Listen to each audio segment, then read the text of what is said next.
sa simple na pasulyap-sulyap, nagpapapansin sa'yo. Umabot sa palitan ng mga mensahe, kilig na kilig ako. Kumusta, kain na, hello, magandang umaga.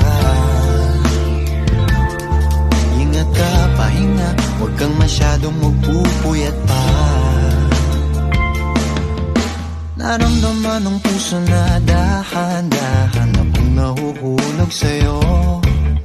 Sa kada araw natin na pag-uusap, meron ng